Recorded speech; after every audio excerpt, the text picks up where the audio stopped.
Hi viewers, welcome to my channel. இன்றைக்கி mutton பாயா சல்லி குழம்பு நம்ம செய்யலாம். அது எப்படி செய்வதுன்னு பார்க்கலாம். ஒரு 2 மட்டன் பாயா நம்ம எடுத்துக்கலாம். நல்லா க்ளீன் பண்ணி வாஷ் பண்ணி இந்த மாதிரி எடுத்துக்கோங்க. இது நம்ம வேக வைக்க போகிறோம் குக்கரில்.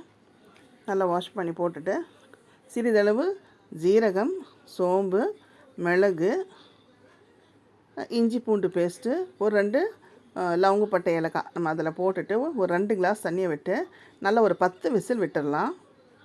இஞ்சி பூண்டு பேஸ்ட் போட்டுக்கிட்டோம். இதில் கொஞ்சம் நம்ம 2 கிளாஸ் தண்ணியை விட்டுக்கலாம்.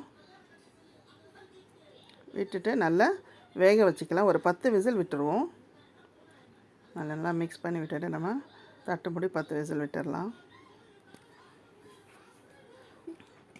சிறிதளவு நம்ம மஞ்சத்தூள் அதில் சேர்த்துப்போம். இப்போ குக்கர் தட்டு மூடிடுவோம். இப்போ சைடில் இது வேகிற வரைக்கும் நம்ம அதுக்கு முண்டான மசாலா நம்ம ரெடி பண்ணிக்கலாம். ஒரு கடாய் வச்சுக்கோங்க. அதில் ஒரு 4 டேபிள் ஸ்பூன் அளவுக்கு நல்லெண்ணெய் விட்டுட்டு லவங்கப்பட்டை ஏலக்காய், ஒரு 2 பச்சை மிளகா, ஒரு காஞ்ச மிளகா அதில் போட்டுக்கிட்டேன். கட் பண்ணி வச்சுருந்த வெங்காயமும் அதில் நம்ம சேர்த்துக்கலாம். சேர்த்துட்டு நல்லா ஃப்ரை பண்ணிக்கோங்க. நல்லா இந்த மாதிரி ஃப்ரை பண்ணிக்கோங்க. ஒரு டேபிள் ஸ்பூன் அளவுக்கு நம்ம இஞ்சி பூண்டு பேஸ்ட்டு சேர்த்துக்கலாம். ஏன்னா நம்ம அந்த குக்கரில் வேக வைக்கிறதே ஒரு 2 ஸ்பூன் நம்ம சேர்த்துருக்கோம் இஞ்சி பூண்டு பேஸ்ட்டு. ஸோ இதில் ஒரு ஸ்பூன் சேர்த்துக்கலாம். நல்லா ஃப்ரை ஆன உடனே நம்ம தக்காளியை சேர்த்துக்கலாம். இதில் ஒரு 2 தக்காளி சாப் பண்ணி நல்லா இதில் சேர்த்துட்டு நல்லா ஃப்ரை பண்ணிக்கோங்க.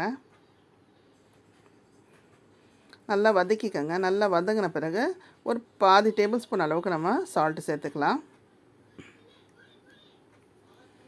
சேர்த்துட்டு அதுவும் சேர்ந்து நம்ம நல்லா ஃப்ரை பண்ணிக்கலாம். இந்த மாதிரி நல்லா மிக்ஸ் பண்ணிக்கோங்க. சிறிதளவு நம்ம புதினா தலையை நான் சேர்த்துக்கிறேன். இதில் வாசனைக்கு சேர்த்துட்டு நல்லா ஃப்ரை பண்ணி மறுபடியும் அதில் நம்ம மசாலா சேர்த்துவோம். ஒரு டேபிள் ஸ்பூன் அளவுக்கு நம்ம மிளகாத்தூள் சேர்த்துக்கலாம். இதில் 1/4 டேபிள் ஸ்பூன் மஞ்சத்தூள் சேர்த்துக்கோங்க. 1 டேபிள் ஸ்பூன் அளவுக்கு கரம் மசாலா சேர்த்துக்கோங்க. 2 டேபிள் ஸ்பூன் தனியாத்தூள் சேர்த்துக்கோங்க. 2 டேபிள் ஸ்பூன் அளவுக்கு நம்ம குழம்பு மிளகாத்தூளை சேர்த்துக்கலாம். பெப்பர் நம்ம கடைசியில் சேர்த்துப்போம், பெப்பர் பவுடர். இதை நல்லா கலந்து விட்டு நல்லா மிக்ஸ் பண்ணி ஃப்ரை பண்ணிக்கோங்க. நல்லா மிக்ஸ் பண்ணி விட்டுட்டு இதுலேயே நம்ம ஒரு 4 டேபிள் ஸ்பூன் அளவுக்கு தயிரை சேர்த்துக்கலாம். இந்த மாதிரி தயிர் சேர்த்துட்டு நல்லா கலக்கி விடுங்க. நல்லா குக் ஆகட்டும். பிறகு நம்ம கொஞ்சோண்டு அதில் தண்ணியை சேர்த்துக்கலாம். இந்த மாதிரி நல்லா மிக்ஸ் பண்ணி விட்டு நல்லா கொதிக்க வைங்க. நான் அரைச்சி தேங்காய் ஃப்ரீசரில் போட்டு வச்சுருந்தேன். ஸோ அந்த ஒரு 2 பீஸ் சேர்த்து இதில் போட்டுக்கலாம். தண்ணியை விட்டுக்கோங்க. தண்ணியை விட்டு நல்லா மிக்ஸ் பண்ணி விடுங்க. இந்த மசாலா கிரேவி நல்லா குக் ஆகட்டும். அது வரைக்கும் நம்ம பக்கத்தில் அந்த குக்கர் வச்சுருக்கோம். ஒரு 10 விசில் வந்துருச்சு. அதை நம்ம திறந்து பார்ப்போம். பாருங்கள், நல்லா வெந்துருச்சு.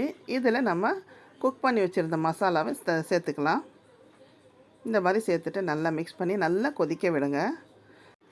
மட்டன் பாயா சல்லி கிரேவி ரெடி ஆகிடுச்சு. இது நம்ம இட்லிக்கும் பரோட்டாக்கும் ரெடி பண்ணியிருக்கோம். இப்போ நான் பெப்பர் பவுடர் ஒரு 2 ஸ்பூன் சேர்த்துக்கிறேன். நல்லா டேஸ்ட்டாக இருக்கும் நம்ம கடைசியில் சேர்த்தா. ஸோ இந்த மாதிரி பாயா கிரேவி ரெடி ஆகிடுச்சு. வாங்க இப்போ நம்ம சர்வ் பண்ணிடலாம். சுவையான டேஸ்டியான மட்டன் பாயா சல்லி கிரேவி ரெடி ஆயிடுச்சு. வாங்க இப்போ நம்ம இட்லியும் பரோட்டா கூட சேர்த்துருவோம். இந்த ரெசிபி உங்களுக்கு பிடிச்சிருந்ததுன்னா இந்த வீடியோவை லைக் பண்ணுங்கள், ஷேர் பண்ணுங்கள், கமெண்ட் பண்ணுங்கள். மறக்காமல் பானூஸ் கிராண்ட் ஃபீஸ்ட் சேனலை சப்ஸ்கிரைப் பண்ணிடுங்க. அப்படியே பக்கத்தில் உள்ள பெல் ஐகான் பட்டனையும் ப்ரெஸ் பண்ணிவிடுங்க. தேங்க்யூ.